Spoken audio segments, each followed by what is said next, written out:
Today our topic is identification in forensic sciences. Basically, identification is done for among between two people and for among between the remains of the person or any person who has to be find the identity. Here we are going to study the first part, that is the fingerprinting. We have to remember that the fingerprinting, the important classification system is Galton-Henry system. Then we have to remember the person who discovered it, that is the William Herschel in the 1858. We also known as the fingerprinting as dermatoglyphics. There is a first fingerprinting bureau in India, that is in Kolkata, and it is also the first fingerprinting bureau all over the world. Now we have to remember that even in the identical twins, there is no identical fingerprint. That is our Quetelet rule. Now we have to remember very important question here, that is when the fingerprint starts developing. So the fingerprint starts developing at 12 to 16 weeks, that is the 4 months. Now the fingerprinting are basically the papillary ridges on the finger. Now there is another classification which is based on classifying the fingerprints. Henry classification, that is loop, which is the most common. And here it is a picture showing the loops.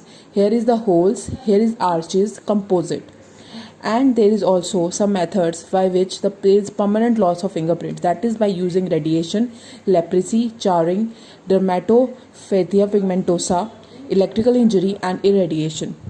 Now for the comparison of fingerprints, a minimum match of 10 to 12 corresponding point is required. Thumb is so here is thumb. Thumb is basically a best finger for fingerprinting. Little finger is the worst finger. Now the fingerprinting types. Fingerprints are either we can obtain it on plastic, that is of soap and cheese, which are basically plastic as it can be lost easily. Then there were some latent which will be available on the fabric and which are basically invisible. Then there are visible fingerprints which are basically available on the blood stains or any kind of a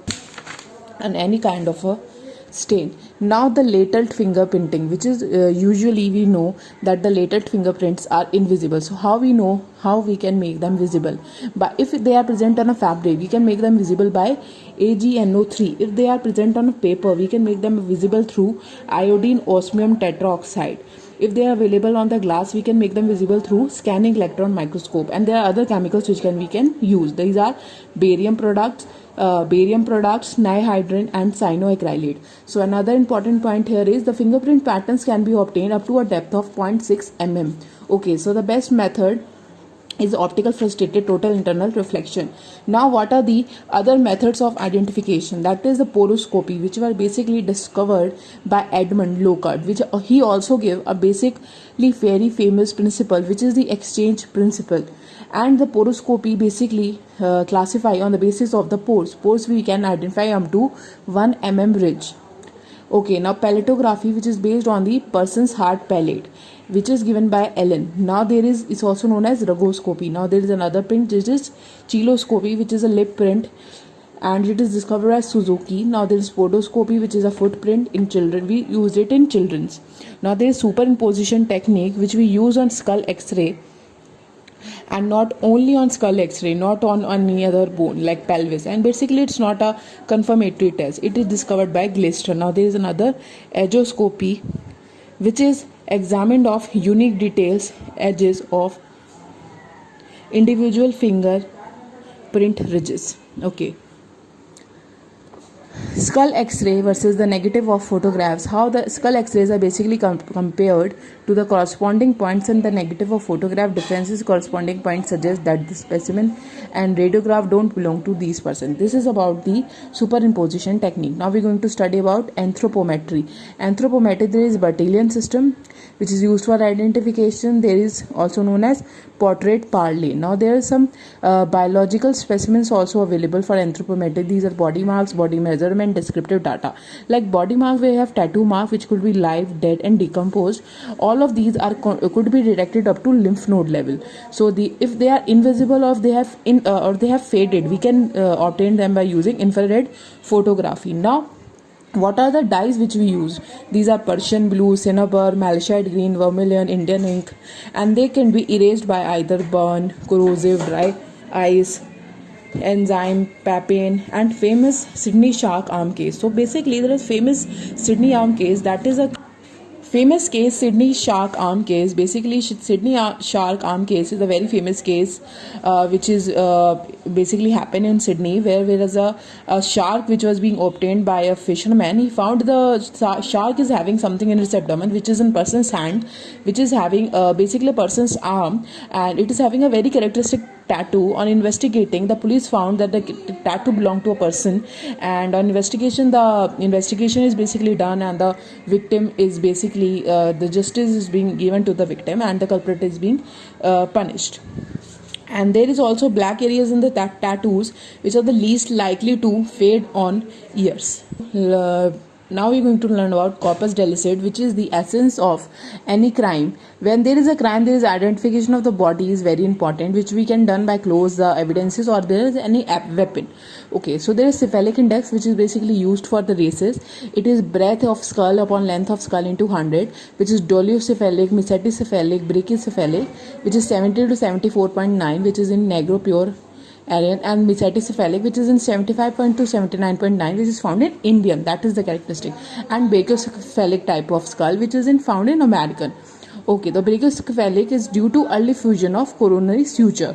Okay, so there is brachial, which is there is another index, which is the brachiocephalic index, which is the radius upon humerus into 100, which is used for upper limb bones. Then cephalic, which is used for cephalic, and which is used for the skull, and there is crural, which is used for lower limb bone, with tibia and femur into 100. And there is intermembranous humofemoral index also, which is humerus plus radius into humerus upon tibia plus fibula.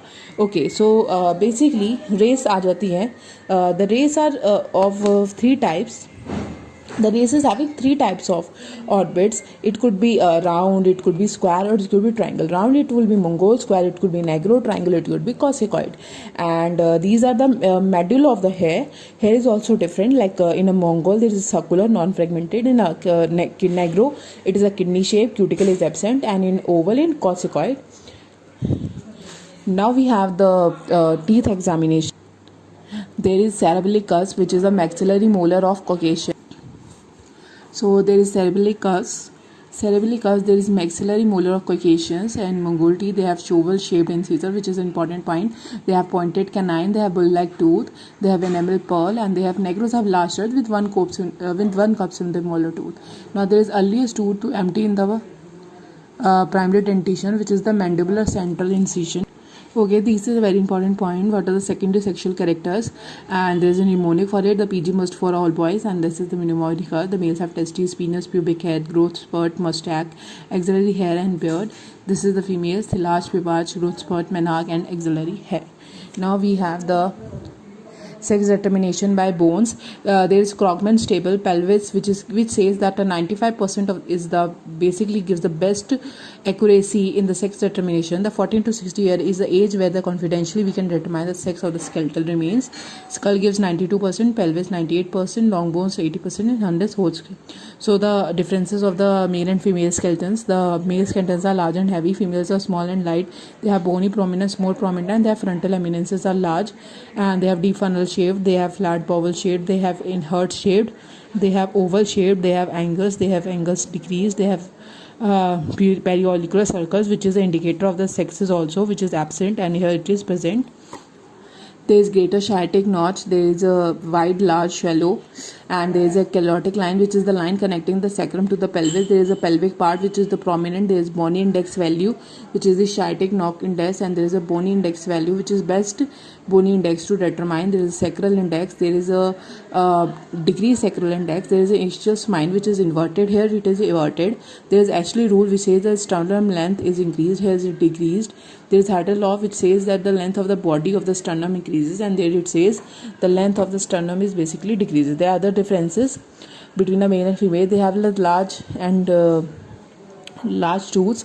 They have small tooth. They have supraorbital ridges which is prominent. They have less prominent. They have mastoid process is prominent. There is less prominent. There is occipital regions which is marked. There is no mark. There is frontal eminence which is small. There is parietal eminence which is small, which is orbital small with round margins. Mandible which is, and there is also canine which is U-shaped, and it is here it is V-shape. Okay, now we're going to learn about the another identification basis on the rule of horse, that is the age of the fetus. Very important topic. Age of a fetus. For age of fetus, we have to remember the relation between age and month and the length of the fetus. In the first 9 months, we have to remember it going to be month upon length into centimeter. Then in the next 5 months, it going to be month upon length into 5 centimeter by 5 centimeter. So we have to remember that up to 6 months it is 30 centimeter. Okay, so it is 2 month there is limb bud appears, 3 month nail, and 4 month lanugo, and there is testes in 7 month, 8 month in left scrotum, 9 month in right scrotum, and 10 month in nail growth tip. And there are the further ossification centers, that the 5th month up to 20 weeks calcaneum appears, 7 month 28 weeks, talus centers up to 9th month 36 weeks, and lower end of femur, cuboid bone, and capital bone, they basically appear together. Okay, so we have another, that is 10 month the birth time, the upper end of the tibia appears. So the first bony center to appear, we have to remember this, that is the clavicle. Okay, so the age determination by an ossification center, that is first is the clavicle, 5 month pe calcaneum, 7 month talus, 9 month lower end of femur, 10 month upper end of tibia, fusion of bones, patella, xiphoid, 20 years iliac crest, 21 years inner end of clavicle, 20 years ischial prosthetic, carpal bone first to fuse, last to fuse, pisiform 12, sternum, which is the age of the fusion. Okay, so here it is telling about the ages of the fusion of the sternum with the xiphoid up to the 40 years. Here we are going to learn about the pubic symphysis, which is used to determine the age between 3rd and 5th decade. There is greater cornea which fuses with the hyoid by 40 to 60 year. We have to remember another important point, that the last suture to fuse is 80 year by maxillo-occipital suture. We have the sagittal suture which starts as 25 year at the end of 40 to 50 year. Now the bone age estimation is best by two methods, qualitative methods like the Grail-Spile Atlas method, which is the most common, Tanner-Whitehouse most accurate, and age estimation. Okay, so dental formula, we know that incisors, canine, premolar, and molar. Now we have the first lower central incisors, molar, canine, and molar. 2 need temporary teeth, and 6 to 7 year is a period of temporary dentition, and there is also period of mixed dentition, which is 6 to 12. So total permanent teeth are 32, 8 in each quadrant. There is sequence of eruptions also, which we have to remember. This is the sequence, and there is no temporary teeth. We have to remember at the end of 12 to 24. All 24 teeth basically are permanent. Permanent teeth are age into -5 into 4. This is the formula for mixed dentition. Now we have to remember about the supraeded and successional teeth. Supraeded are basically 3 molars in every quadrant, and successional teeth basically erupt in the place of predecessor teeth. So 11 to 12 years there is 24, that is that no temporary teeth. 12 to 14 there is 28 teeth, and 18 to 25 there is 32 teeth. Okay, so there is another method, which is the Demirjian method, by which estimation age is basically done using third molar.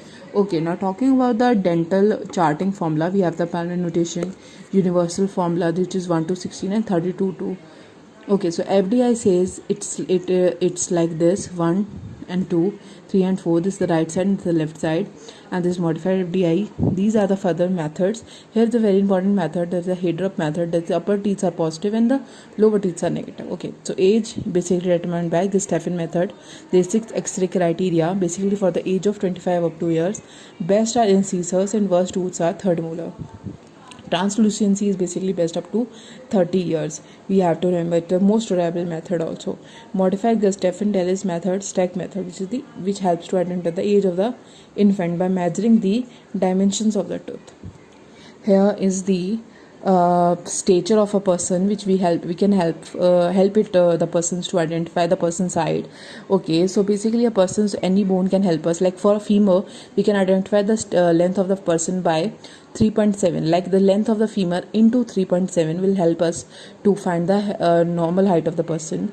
If it is having tibia or fibula, we basically take 4.5 into multiplication Allah and osteomyelitic board, which is the HAP one. Okay, and the length of the vertebral column is around 35% of the stature of an individual. Now there is some sex determination topic, like bare body is basically n number of bare bodies equals to X chromosome minus 1. Number of X chromosome minus 1. Okay, Davidson body is drumstick shape, which is in neutrophil. Female X chromosome is a Filkin reactivation and reactive state. Y chromosome Koenigsegg reaction. Lip print is basically aquaprint and cyanoacrylate. Okay, so identification of the blood body DNA body is by DNA blood group Maple method, which is based on second molar aspartic acid and MgZn ratio. Okay, the final part of identification is we have to remember the fragments of the bone. The stature depended using the Stellate method. Here, the 82 IPC says if a person is less than 7 years of age, no child is basically responsible for a crime. It is very important to remember. According to railway year, of less than 5 year child is not responsible for a crime, but a person or a children for above 12 years are responsible for a crime, criminal activity according to a railway act, and is punishable. Now 366B IPC says importation of girls up more than 21 years एक country से दूसरी country, from a foreign country to another country, is a prostitution. For prostitution is an illegal attempt. The scar age is also a 5 to 6 day scar is red blue in color, 2 week is basically pale in color, and more than 2 month is brown in color, and more than 6 month is white in color. And the scar is a vascular soft till 2 months. And this we have to remember. Bertillon system is used for identification. It is based on anthropometry. Okay, so these are all the one in line importance of the topic identification. All those topics which we have covered in this are important for the identification in forensic medical sciences. Thank you.